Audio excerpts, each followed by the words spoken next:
కండలు తిరిగిన టెక్నాలజీ కాస్త ఖరీదే గురు. పూర్తి వివరాలకు చదవండి రేపటి సాక్షి దినపత్రిక. బుడమేరుకు ఎంత వరదొచ్చినా గతంలో సింగ్ నగర్ పాయకాపురానికి మాత్రమే పరిమితమయ్యేది. కానీ ఇప్పుడు నగరంలో పాత బస్తీ కూడా మునిగిపోయింది. పాల ప్రాజెక్టు నుంచి వించిపేట, పంజా సెంటర్ వరకు నగరంలో జనసమ్మర్దమైన ప్రాంతం బుడమేరు ముంపుకు గురైంది. వెలగలేరు హెడ్ రెగ్యులేటర్ నుంచి హఠాత్తుగా నీటిని విడుదల చేయడమే దీనికి కారణంగా చెప్తున్నారు. అక్కడి ప్రజలు నీరు, ఆహారం లేక అల్లాడిపోతున్నారు. కొన్ని ప్రాంతాల్లో వైఎస్ఆర్సీపీ నేతలే ఆహార పొట్లాలు అందిస్తున్నారు.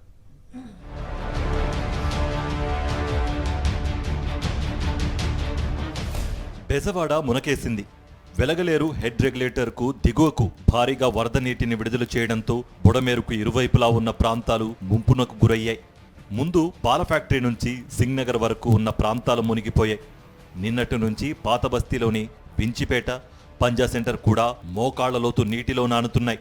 నిన్నటి వరకు వర్షాలు భారీగా కురవడంతో ఎలాంటి సహాయం అక్కడి ప్రజలకు అందలేదు. ఈ ఉదయం నుంచే ప్రజలు ఇళ్లలో నుంచి బయటకొస్తున్నారు. సహాయం కోసం ఆశగా ఎదురుచూస్తున్నారు. పాత బస్తీలో చాలా ప్రాంతాలు ముంపునకు గురి కావడమే కాకుండా విద్యాధరపురంలోని ఆర్టీసీ బస్ డిపో కూడా మునిగిపోయింది. దీంతో అక్కడి నుంచి బస్సులు బయటకు తీసే పరిస్థితి కూడా లేకుండా పోయింది. కీలకమైన బస్ డిపో మునిగిపోవడంతో నగరంలో రవాణా వ్యవస్థ కూడా అస్తవ్యస్తంగా తయారైంది. ఒక చోట నుంచి మరో చోటకు వెళ్లేందుకు కూడా ప్రజలు నానాపాట్లు పడాల్సి వస్తోంది.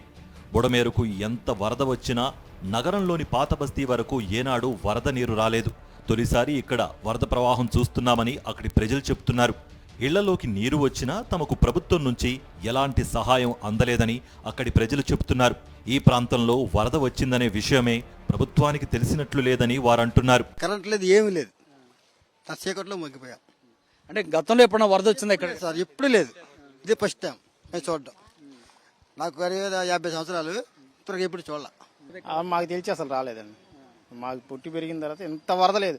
ఏదో శీలమండి లోతుకి ఇక్కడ దాకా వచ్చి తప్ప మామూలుగా ఇంత వరద చూస్తాం ఇదే ఫస్ట్. ఇక్కడ 3 రోజుల నుంచి నీళ్ళు, వాటర్ లేదు, ఏం లేదు, కరెంట్ లేదు. అది బాగా నిండిపోయింది. అక్కడ ఎవరు పట్టించుకోవట్లా. వైద్యకాలంలో కూడా ఒక్కరు పట్టించుకోవట్లా. అందరూ ఆవరవరమంటున్నమాట. ఒక్క చిన్న పిల్లలతో అల్లాడిపోతున్నారు. మీరుకి వచ్చి అక్కడ ఎవరు రాలా అక్కడైతే వైద్యకాలకి.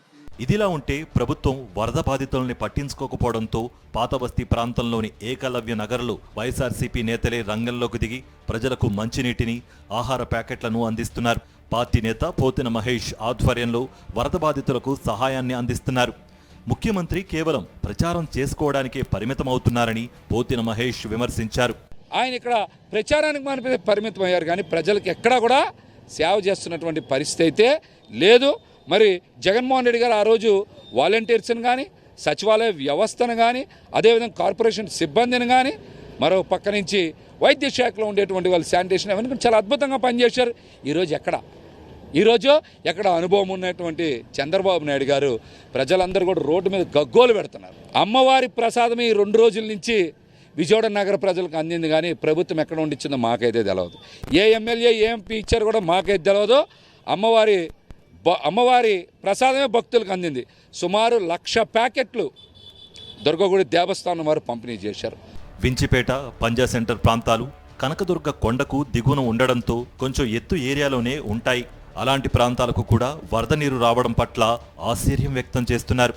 ఇతర ప్రాంతాల్లో వరద ముంపులకు గురైన ప్రజలు ఇక్కడున్న బంధుమిత్రుల ఇళ్లకు వచ్చారు. ఇక్కడైతే ఎలాంటి భయం ఉండదని వారు భావించారు. కానీ పాతబస్తీ ప్రాంతం కూడా వరద ముంపునకు గురి కావడంతో ఎక్కడకు పోవాలో దిక్కుతోచక అయోమయానికి గురవుతున్నారు.